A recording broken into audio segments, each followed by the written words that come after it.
اعوذ باللہ من الشیطان الرجیم، بسم اللہ الرحمن الرحیم۔ شروع اللہ کے نام سے جو بڑا مہربان اور نہایت رحم کرنے والا ہے۔ تو دوستو، آج آپ کے ساتھ شیئر کرنے جا رہے ہیں ایک واقعہ، ماں سے گستاخی کی سزا۔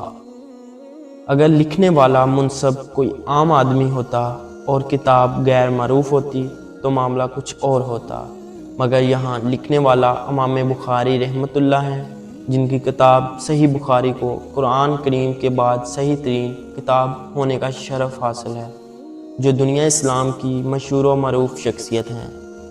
تو امام بخاری رحمۃ اللہ نے اس کتاب میں یہ واقعہ درج کیا کہ ایک قبرستان میں مغرب کے بعد ایک قبر پھٹتی تھی۔